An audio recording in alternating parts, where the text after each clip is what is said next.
A $5 issue that is the most relevant crossover in the Infinity Gauntlet saga, next to the Silver Surfer. Correct. Doctor Strange, Sorcerer Supreme, issue number 34. Let's get into it. This one had us standing back going, you would miss out on all of this if you limited yourself to the 1 through 6 issue series of the Infinity Gauntlet. If there's any one piece of information I hope you take away from any one of these videos, it would be read some of the tie-ins. Absolutely. They add a whole lot. And this one, yeah, like Tom just said, it's up there in terms of what it adds to the overall story. We pick up the saga from Silver Surfer 58. We have what, in my opinion, was the climax of the Infinity Gauntlet run next to Thanos' piece, which was Silver Surfer Reborn. We're seeing some resolution happening to that character. Hit that subscribe button if you're new to the channel. We make a lot of comic book content. And we're going to be jumping into Doctor Strange issue number 34. We have some mystic goodness happening here. And this particular issue is fantastic. We have some great writing. We have some great art, but we have some direct tie-ins to Infinity Gauntlet. We're actually going to pick up this story from the first pages of Infinity Gauntlet issue number 4. Yeah, there's a little blurb down at the front of this issue that says, this issue and the one that takes place immediately after it, so Doctor Strange 34 and 35, both take place like alongside Infinity Gauntlet issue number 4, which is when the big crazy battle is happening, which feels like we recorded that months and months ago.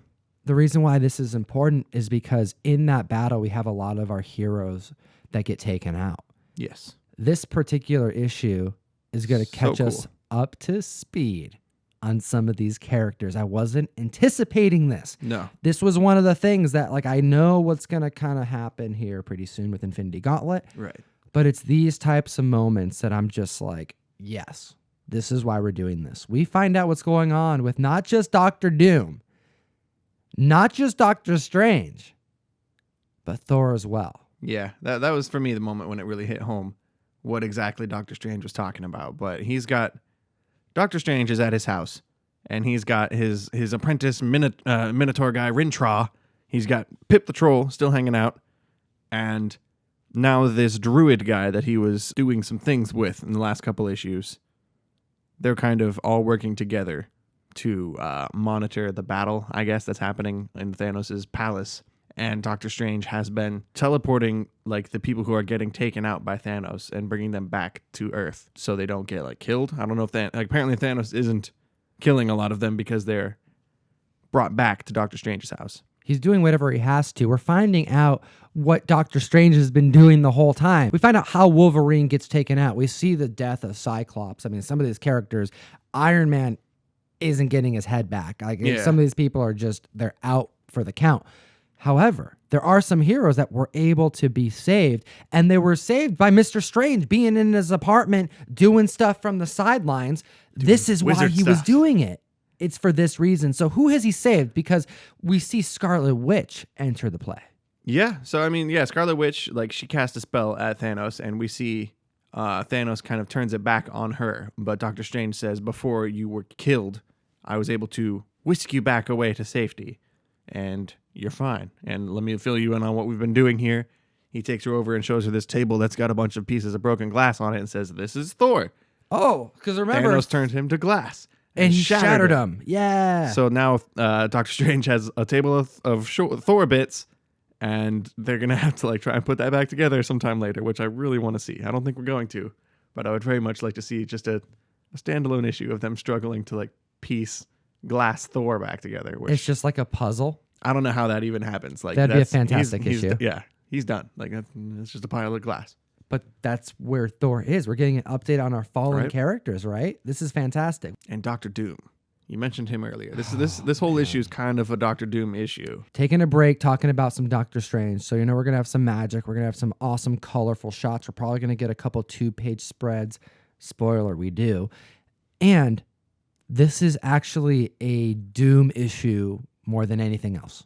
Sure. I didn't expect that, but I will gladly take it. What happened to Doom? Doom got like heat blasted by Thanos.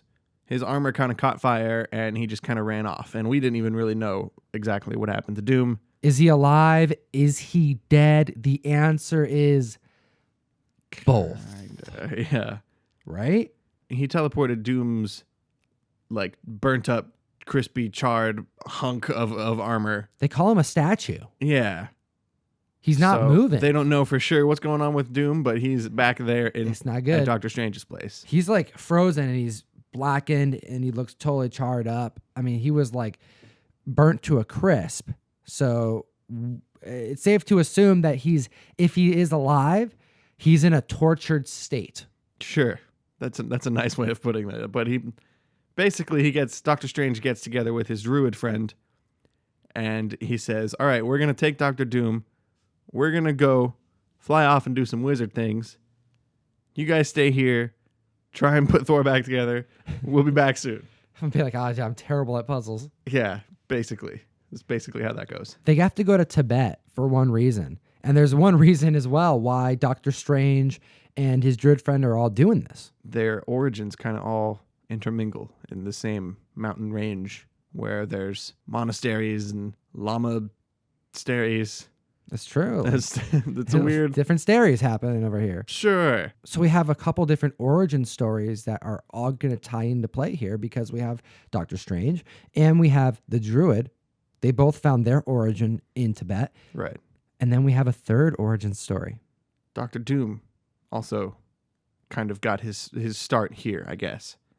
He had his face burnt up and scarred pretty bad, and I always assumed he made this mask himself and hid himself because he did not want people to see how creepy and gross he looked. But he was searching for answers, I guess, in this mountain range and got taken in by this kind of crew of cave-dwelling mountain people. Monks of sorts. Sure, yes, I would agree. They forged his armor and they forged his mask, his iron mask that he never took off. You get a really cool shot of this moment.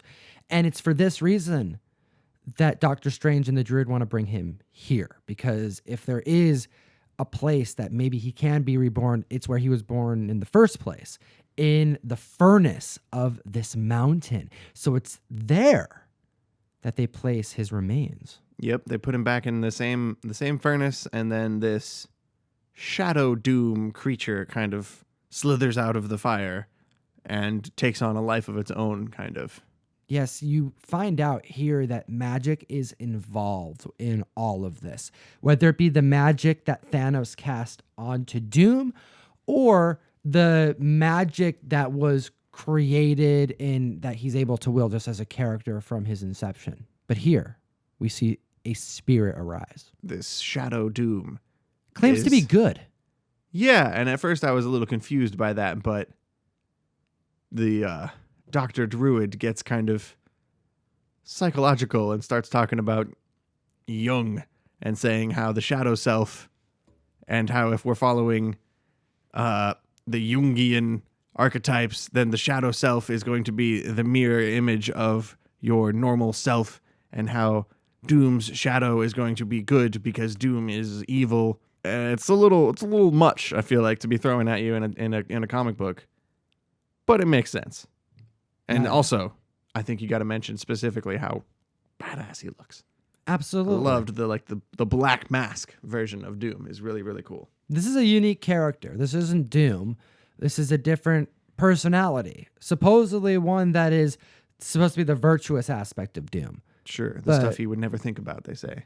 But Doctor Strange sees through that. Yeah. Doesn't fall in line with his own ethics. No, and they know that they wanted Doctor Doom to help them fight Thanos for a reason, that he's got a particular kind of evil, manipulative mindset. They want that version of Doom back so they can get back to the fight and try and take him out for once and for all. This shadow side of Doom doesn't want that to happen. He wants Doom to stay burnt up and dead in the furnace there and just let it be gone. Let that be it. This mystic creature personifies the yin and the yang, the good, the bad aspect of Doctor Doom, whether you can be trusted or not. The decision that Doctor Doom made in the event itself, whether to take the gauntlet off of Thanos' arm. Is it for his own prideful reasons, or was it to save humanity?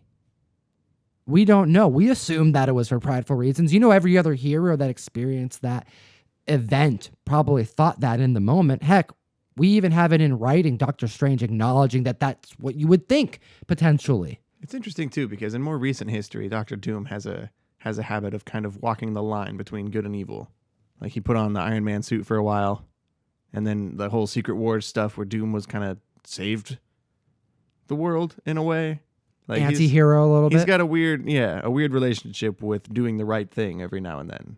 Doctor Strange puts it on Doctor Doom. Obviously, in the face of judgment, Doctor Strange trusts Doctor Doom enough to preserve the universe, so he puts it on Doom to prove himself wrong.